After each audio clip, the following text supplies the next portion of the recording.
అనగనగా ఒక ఊరిలో గంగరాజు అను గృహస్థు ఉండేవాడు. అతని కొడుకు లింగరాజు. లింగరాజుకి పెళ్ళిడు వచ్చినప్పటికీ తండ్రి గంగరాజు అతనికి పెళ్లి చేయలేదు. లింగరాజు తోటి స్నేహితులందరి పెళ్లిళ్ళు అయినా లింగరాజుకి మాత్రం ఇంకా పెళ్లి ఊసే ఎత్తలేదు తండ్రి గంగరాజు.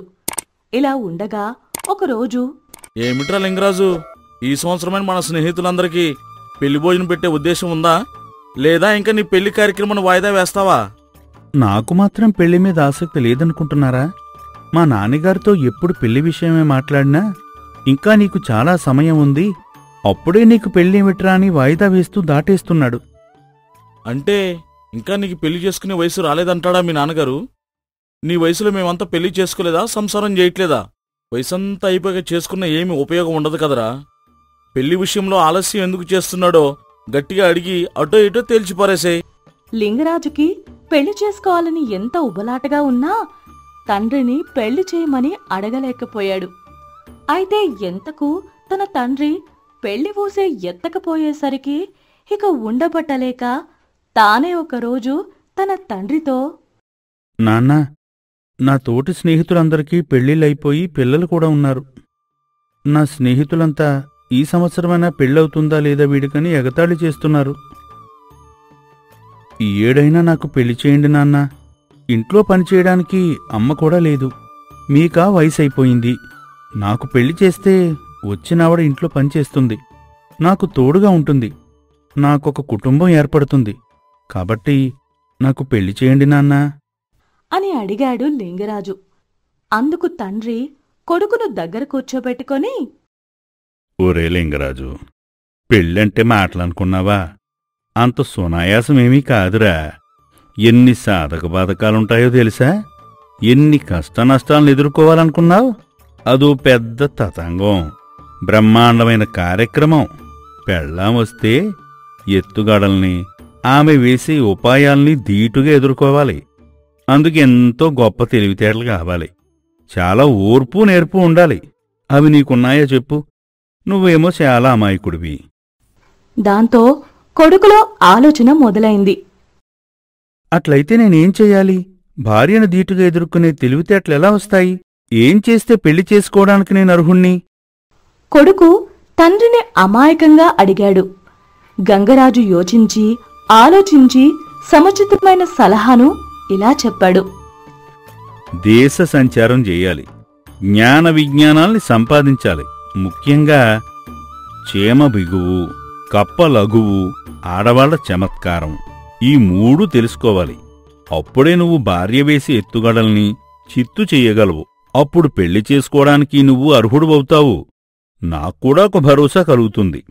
నిస్సంకోచంగా నేను నీకు పెళ్లి చేస్తాను అని సుదీర్ఘంగా వివరించి చెప్పాడు తండ్రి గంగరాజు.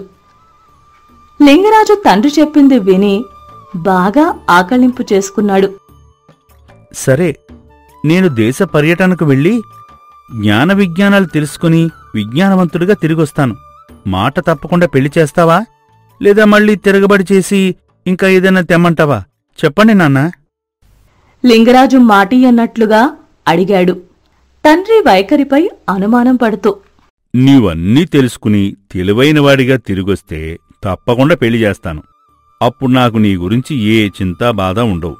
కనుక నీకు నిరభ్యంతరంగా పెళ్లి చేస్తాను అని తండ్రి గంగరాజు నిక్కచ్చిగా నిస్సందేహంగా మాటిచ్చాడు. సరేనని మరుసటి రోజు లింగరాజు సద్దికూడు కట్టుకుని తూర్పు ముఖంగా దేశాటనకు బయలుదేరాడు. పోగా పోగా ఒక పెద్ద విడిది ప్రదేశం కనిపించింది లింగరాజుకు. అక్కడ కొంతమంది కూలీలు అన్నం తింటూ కనిపించారు. తాను కూడా సద్దికూడు తిందామని ఒక ఎత్తైన బండపైన కూర్చున్నాడు. అతనికి సమీపంలోనే ఒక పెద్ద మాంసపు ముక్కను, దానిలో 100వ వంతు కూడా లేని ఒక చీమ లాక్కొని పోతుండటం చూసి ఆశ్చర్యంతో ముక్కు మీద వేలేసుకున్నాడు. అంత పెద్ద మాంసపు ముక్కను ఇంత చీమ ఎలా లాక్కునిపోతుంది? ఏమిటి దీని శక్తి? మనిషి తెలుసుకోవలసింది చాలా ఉంది. అందుకేనేమో నాన్న తెలుసుకుని రమ్మనడంలో ఉద్దేశం ఇదే కావచ్చు. నాన్న చెప్పినట్టు సీమ బిగువు అంటే ఇదేనేమో అనుకుని సద్దిబువ్వ తిని ముందుకు ప్రయాణం సాగించాడు. తండ్రి చెప్పిన మూడింటిలో మొదటిది చూసి చీమ బిగువంటే ఏంటో తెలుసుకున్నాను. నడవగా నడవగా లింగరాజుకు ఓ పెద్ద 10 అడుగుల వెడల్పు ఉన్న కాలువ ఎదుటపడింది. కాలువను దాటటానికి కాలువలో దిగబోయాడు లింగరాజు. యువతలి గట్టున ఉన్న ఒక కప్ప ఇతన్ని చూసి భయపడి అంత పెద్ద కాలువను ఒకే లగువులో అవతలి వైపుకు ఎగిరింది. అది చూసి నిర్ఘాంతపోయి నోరెళ్లబెట్టాడు లింగరాజు. కప్పలగవు అంటే ఇదే కాబోలు. సృష్టిలో అంతులేని రహస్యాలున్నాయి. వీటిని తెలుసుకోవడానికి ఒక జీవితకాలం సరిపోదు అనుకున్నాడు సంభ్రమాశ్చర్యాలతో. తండ్రి చెప్పిన మూడింటిలో రెండవది కూడా చూసి ఇక మూడవదైనా ఆడవాళ్ల చమత్కారం తెలివి తెలుసుకోవాలి. అది ఎంత ఆశ్చర్యపరుస్తుందో తెలుసుకోవాలి అనుకుంటూ ఆసక్తిగా జిజ్ఞాసతో హుషారుగా ముందుకు గబగబా అడుగులు వేశాడు లింగరాజు. నడవగా నడవగా లింగరాజు చతుర్లపల్లి అనే ఓ పల్లెటూరుకు చేరుకున్నాడు. ఊర్లోకైతే వచ్చాను గాని ఇక్కడ ఎవరిని అడగాలి? ఊర్లో అంతా నాకు పరిచయం లేనివాళ్లే. అక్కడ ఊరికంతటికీ మంచినీళ్ల బావి ఊరి మధ్యలో ఉండడాన్ని చూసి ఆడవాళ్లంతా నీళ్లకు ఇక్కడికే వస్తారనుకుంటా. ఇక్కడికొచ్చిన ఆడవాళ్లలో ఎవరినైనా నా సందేహానికి సమాధానం చెప్పవచ్చునేమో కదా అని అక్కడే చెట్టు కింద ఉన్న అరుగుమీద కూర్చున్నాడు లింగరాజు. ఉదయం నుంచి ఆడవాళ్లు బావికి నీళ్ల కోసం వస్తున్నారు, నీళ్లు చేదుకొని పోతున్నారు. ఏ ఒక్కరూ లింగరాజును గమనించలేదు. ఊరికి తూర్పు దిశ నుండి ఓ 20 ఏళ్ల వయసున్న చాతురి అనే పేరున్న అమ్మాయి బావి నీళ్లకు వస్తూ లింగరాజుని చూస్తూ ఎవరు పరస్థలం వాడిలా ఉన్నాడే. రెండవసారి నీళ్లకు వచ్చి మళ్లీ లింగరాజును చూసింది. ఏదో పని మీద వచ్చినట్టున్నాడు పరదేశి అనుకుంది ఆ యువతి. మూడవ దఫా నీళ్లకొచ్చి లింగరాజు ఇంకా అక్కడే ఉండటాన్ని చూసి ఏంటో విషయం తెలుసుకోవాలని ఆసక్తి పెంచుకుంది చాతురి. ఏవండి, మీరు ఊరికి కొత్తలా ఉన్నారే, ఏ పని మీద వచ్చారేంటి? లింగరాజు విచారం ముఖం పెట్టి ఇంతసేపటికి ఒక అమ్మాయి దొరికినందుకు ఆనందపడుతూ మాది పరమటి దేశమండి. మా నాన్నకు నాకు ఒక సమస్య వచ్చి మీ తూర్పునాటోళ్లు తెలివైన వాళ్ళని, మా సమస్యకు పరిష్కారం మీ వల్లే తీరుతుందని వచ్చాను. మరి అలా మౌనంగా కూర్చున్నారేంటి? చూస్తుంటే చాలా అమాయకుల్లా ఉన్నావే. ఇంతకీ మీ సమస్య ఏంటో చెబుతారా? వీలైతే నాతో అవుతుందేమో చెబుతాను అడిగింది చాతురి దీర్ఘం తీస్తూ. నేను మా నాన్నగారితో నాకు పెళ్లి చెయ్యమని పలుమార్లు అడిగాను. ఆయనేమో నాకింకా అంత జ్ఞానం లేదని, సంసారంలోని కష్టనష్టాలను ఎదుర్కొనేందుకు చాలా తెలివి ధైర్యం ఉండాలని, ముఖ్యంగా చీమ బిగువు, కప్ప లగువు, ఆడవాళ్ల చమత్కారం తెలుసుకునిస్తే పెళ్లి చేస్తాను అన్నాడు. అందులో భాగంగానే మీ ఊరొచ్చాను. మొదటి 2 తెలుసుకున్నాను.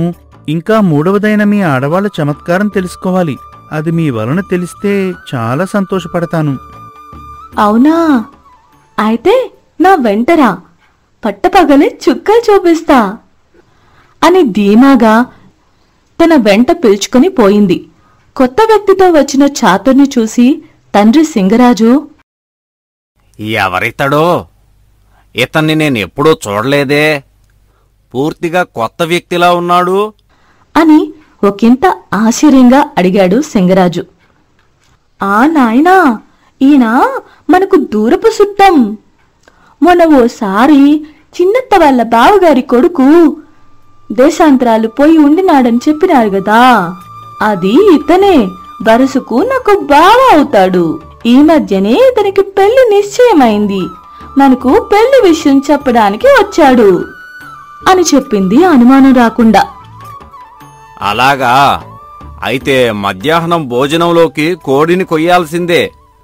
మధువు మాంసంతో ఈరోజు చుట్టాన్ని తృప్తి పెట్టాల్సిందే అనుకున్నట్టుగానే భోజనానికి నాటుకోడి కూర మసాలా అన్నం సిద్ధం చేయించి ఇంటి బయట చెట్టు కింద కూర్చున్నాడు సింగరాజు. లింగరాజుకి భోజనం పెట్టింది చాతురి. లింగరాజు భోజనం తిన్న తరువాత ఉన్నట్టుండి అకస్మాత్తుగా పట్టుకుండే పట్టుకుండే అని గట్టిగా అరిచింది. ఆమె అరుస్తుంటే కంగారు పడిపోయాడు తండ్రి సింగరాజు. వీడెవడో నా కూతుర్ని బలవంతం చేస్తున్నాడేమో అనుకుని బడ తీసుకొని గదిలోకి చొరబడ్డాడు. సింగరాజును చూసిన లింగరాజుకు పై ప్రాణాలు పైనే పోయాయి. నోట మాట రాక అవాక్కై చూస్తూ ఉండిపోయాడు లింగరాజు. గదిలోకి వచ్చి చూసేసరికి చాతురి లింగరాజు గొంతును సమురుతూ సాదుతూ కనిపించింది. ఏంటమ్మా, ఏం జరిగింది? ఎందుకలా కేకలేశావు? ఆతృతగా ఆదుర్దాగా ఆందోళనగా అడిగాడు సింగరాజు. బావుకు గొంతు పట్టుకుంది. నాకు కొద్దిసేపు కాళ్ళు చేతులు ఆడలేదు. కొంచెంలో ప్రమాదం తప్పిపోయింది అని ఆందోళన పడుతూ భయం భయంగా చెప్పింది చాతురి. ఓస్, అంతేనా? ఏమి కాదులే, మంచినీళ్లు తాగిచ్చు అని చెప్పి ఆందోళన వీడి బయటికి నడిచాడు సింగరాజు. లింగరాజు భయంతో వణికిపోతూ కనిపించాడు. చాతురి నవ్వుతూ, చూసావా ఆడదాని చమత్కారం? ఆడది తలుచుకుంటే క్షణాల్లో చంపించను గలదు, మరు క్షణంలో బతికించను గలదు. తెలిసిందా ఆడదాని చమత్కారం అంటే ఏంటో? బాగా తెలిసింది తల్లి. చావంచుదాకా పోయొచ్చాను. మీ ఆడవాళ్లకు ఒక దండం, మీ చమత్కారానికి ఒక దండం. అయితే నీ వలన ఆడవాళ్లతో ఎట్లుంటదో బోధపడింది. నీకు హృదయపూర్వక ధన్యవాదాలు తెలుపుకుంటున్నాను అని చచ్చిపతికి ఇంటికి బయలుదేరాడు లింగరాజు. జరిగిన విషయం అంతా లింగరాజు తండ్రి గంగరాజుకు వివరంగా చెప్పాడు. విషయం తెలుసుకున్న గంగరాజు తన కుమారుడికి తగిన ఇల్లాలు చాతురి అని భావించి జరిగిన విషయమంతా చాతురి తండ్రికి చెప్పి పెళ్లికి తన అభిప్రాయాన్ని చెప్పవలసిందిగా కోరారు గంగరాజు. చాతురి మరియు సింగరాజు కూడా ఈ పెళ్లి సంబంధాన్ని సంతోషంగా అంగీకరించారు.